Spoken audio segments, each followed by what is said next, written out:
Have you ever watched the Japanese film called Suicide Circle? Directed by the provocative and brilliant Sion Sono, it paints a disturbing picture of a dystopian Japan, where waves of people begin taking their own lives in bizarre and coordinated ways.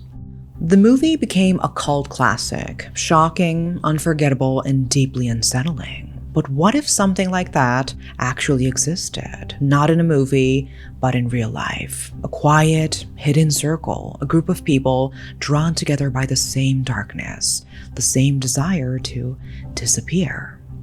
This is the story of a young woman found dead in a hotel room. Authorities believe she may have been killed by people she once trusted. People from a so-called goodbye club.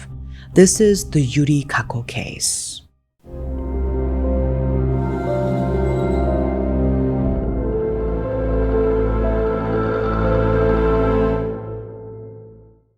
It was December 6, 2022. A 20-year-old university student named Yuri Kako was discovered lifeless inside her hotel room in Nagoya. Her head was covered with a plastic bag, secured tightly around her neck with layers of tape. She couldn't have breathed. Panicked, the staff called emergency services at 12:25 p.m. When medics arrived, there was nothing they could do. Yuri was gone. There were no visible injuries, no signs of a struggle, nothing under her nails. It looked as if she had simply drifted off and never woke up. But something wasn't right. An autopsy revealed that she died of asphyxiation caused by the bag and tape. So what really happened to her? Was it murder, or did she do this to herself? So before we dive into the events surrounding her death, let's ask the first question. Who was Yuri Kako? She was born and raised in Tokai City, a quiet girl with a soft voice and an easy smile. Her teachers described her as serious, thoughtful, and always eager to learn. She wasn't the kind to go to parties. Instead, you would find her curled up in a library corner, reading quietly. Her dream was to become a pharmacist, to help people stay alive, stay well, and keep going, no matter how hard life got. That was what she wanted, to heal. She had just enrolled in the faculty of pharmacy at a university in Nagoya, a bright future ahead of her. Yuri was a top student. Still, she pushed herself. She gave up holidays to study and took on a part-time role doing practical training at a hospital. She even earned a place in a selective advanced lecture, one known to be so challenging that only top-ranking students were invited to attend. On weekends, she studied in the dining hall. Sometimes, with her professor's permission, she stayed in the lab late into the night, working on research.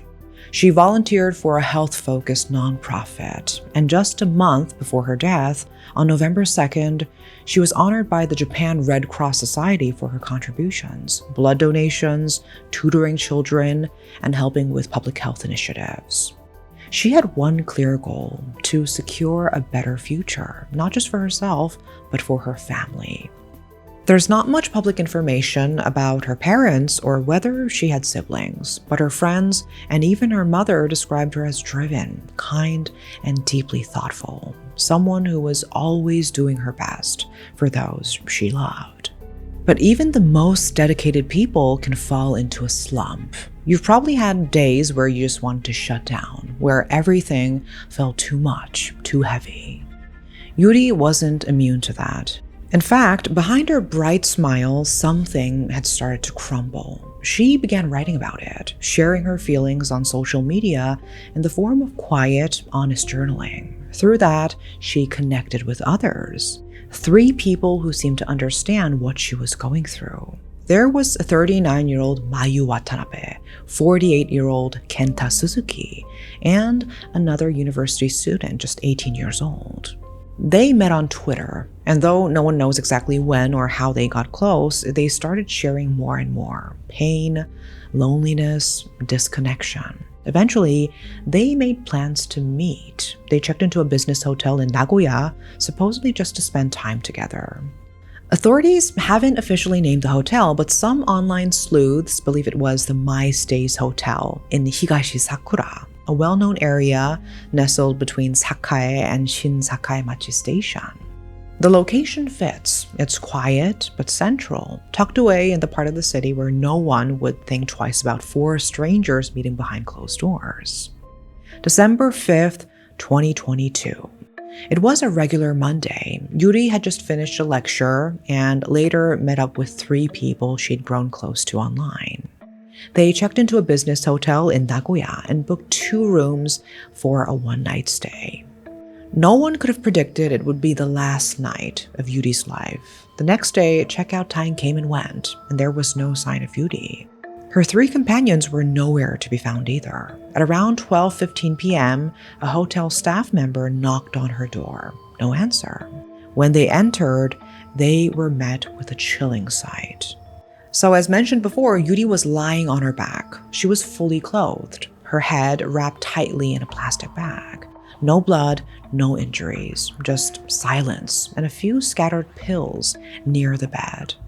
Investigators would later confirm the pills included over-the-counter medication and sleep aids, although perhaps to sedate someone completely. This meant someone could have done this while she was unconscious. The 3 people she had checked in with instantly became persons of interest. Police launched an urgent manhunt and moved to detain them. So who were these 3 people and why had they agreed to meet? What really happened that night? The first was Kenta Suzuki, a 48-year-old man from Anjo in Aichi Prefecture. He described himself as a temp worker. There's little public information about his background, no known family, no digital footprint that offered any real clues. The second was an 18-year-old university student. Her name and identity remained protected under Japan's privacy laws because of her age. She, like the others, had connected with Yuri online through shared emotional struggles. But the third person, she would later be viewed as the central figure in this case. Mayumi Watanabe, 39 years old, a part-time hospital worker from Tate City in Fukushima Prefecture. The youngest of 4 siblings, she still lived with her aging parents long after her sister had married and moved out. Mayumi had long held a fascination with the medical world, but never found her way into it. She didn't attend university. There were rumors she had been bullied as a child, especially because of a condition that affected her legs and the way she walked. That trauma seemed to linger with her into adulthood. Her job history was unstable. She bounced between part-time gigs, unable to settle into a long-term career. Eventually, she did found work as an administrative assistant at a hospital, managing bills and paperwork. It wasn't a medical role exactly, but it was close enough for her to feel a part of something she had long aspired to. But her personal life was under pressure. Neighbors recalled frequent arguments in her home. Her parents questioned when she'd get married, when she'd leave the house, when she'd land a real job. One neighbor claimed her father once shouted, "I won't die until you're married." To those on the outside, she may have seemed quiet, reserved, maybe even lost. But according to an acquaintance, Mayumi once confessed a deep fear that she would be stuck taking care of her parents forever, that she would never find love, never find happiness. The weight of her past, the pressure at home, the life she thought she would never have, it all seemed to darken something inside her. And somehow, in the midst of all that darkness, she met Yuri, and the story we know ends here, with Yuri's body left behind in a quiet hotel room. Surprisingly, this case didn't attract much media attention. There were very few detailed updates from the police, and as time passed, the silence left room for speculation. Online forums and social media began filling in the blanks. Netizens pieced together theories, some based on loose facts, others fueled by fragments of rumors.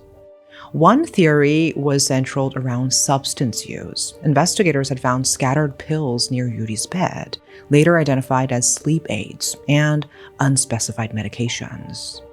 Reports suggested that Kenta Suzuki and the unnamed 18-year-old student were under the influence at the time. Some believe they were so far gone they couldn't have fully understood what was happening that night. Another theory was darker and more controversial. Some speculated that the group might have engaged in inappropriate activities inside the hotel room. The combination of pills and the quiet atmosphere made some wonder if it was a kind of party gone wrong. There was even a fringe theory comparing the case to that of actor David Carradine, who died from accidental breath control. In this theory, Yuri's death wasn't intentional, but the others fled, panicked, and unwilling to face the consequences. But this was quickly dismissed. The autopsy showed no signs of sexual activity, no injuries, no DNA, no clear indication that anything of that sort occurred. So it was all speculation, nothing concrete. But one theory lingered in people's minds more than any other: the idea of a goodbye pact. A quiet, desperate plan shared among 4 individuals who felt they had nothing left to hold on to. In Japan, there's a name for this. Online communities sometimes form among those battling emotional and mental pain. Some call them goodbye circles. I won't use the actual term here because YouTube doesn't like it. These groups begin as spaces of shared sorrow, offering understanding and comfort, but sometimes they end in tragedy. One of the most infamous cases was Takahiro Shiraishi, the so-called Twitter killer, who lured people using a fake account centered around such themes. His case shocked the nation, and when Yuri's case surfaced, many saw eerie similarities. According to the theory, the 4 had made a pact to quietly leave the world together using medication. But something went wrong. Yuri died, not from an overdose, but from suffocation. Despite the rumors, there's no solid evidence linking Kenta Suzuki or the 18-year-old student to any such group. But as the speculation grew, attention suddenly turned to Mayu, and her past began to raise questions. She had struggled with her health from a young age, bullied in school for her condition, unable to pursue her dream of becoming a medical professional. She ended up as a hospital office worker, close to her dream but never quite there.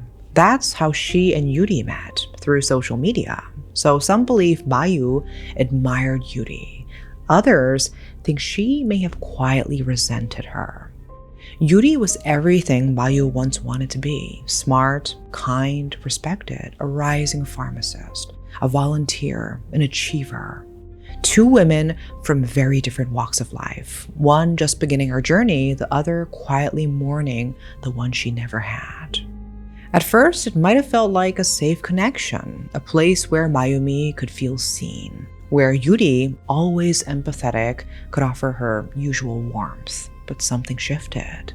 Some people believe it wasn't admiration, but envy that took root. That Mayumi, feeling powerless over her own life, became fixated on Yuri's.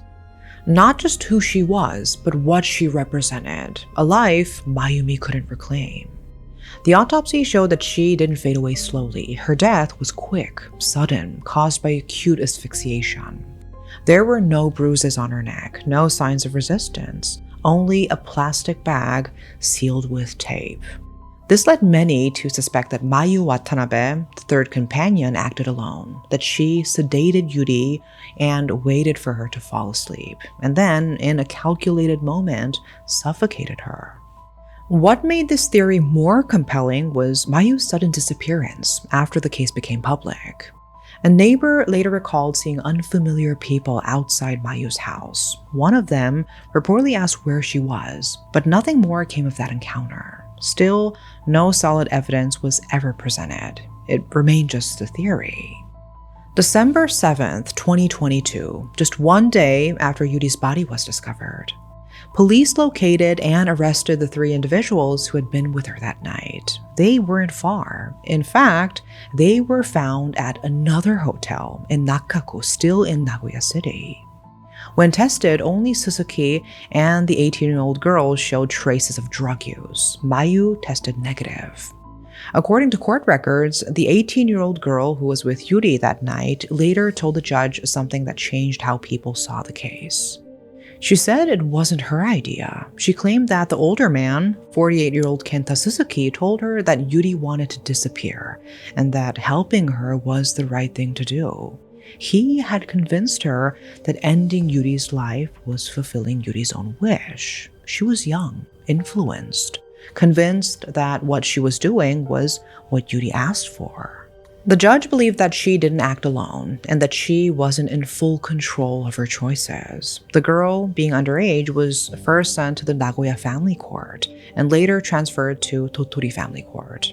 Eventually, she was sentenced to 3 years in a juvenile reformatory. Believing she acted under adult influence and considering her young age, the court handed down a lighter sentence. But what about Suzuki? And what about Mayu? Despite the arrest of Suzuki and Watanabe, no formal charges or trial outcomes were ever made public.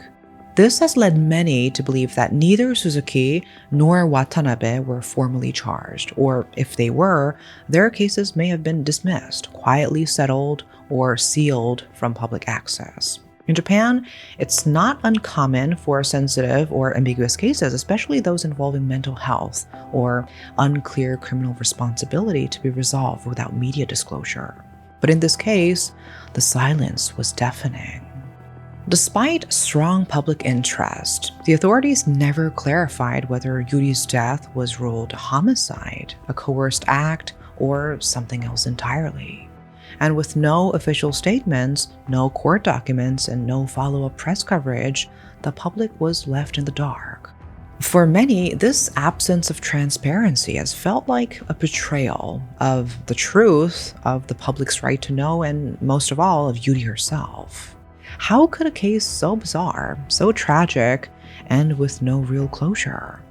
Frustrated and heartbroken, many people began questioning law enforcement's transparency. More speculation filled the gaps left by silence, but none of them could be confirmed.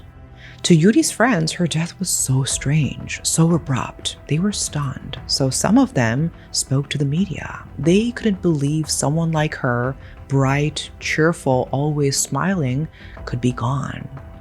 They remembered how she'd sat with them in class that morning. She greeted everyone with her usual warm smile. She laughed. She ate her favorite yakisoba. To them, she looked just like herself. Nothing seemed off. No one could have predicted what would come just hours later. But the truth is, depression doesn't always show. Sometimes the ones who laugh the loudest are the ones hurting the most. The ones who never ask for help are the ones quietly hoping someone will notice. So now we're left with questions. What really happened that night? Did Yuri reach out for help in the only way she knew how? Or did someone take advantage of her when she was most vulnerable?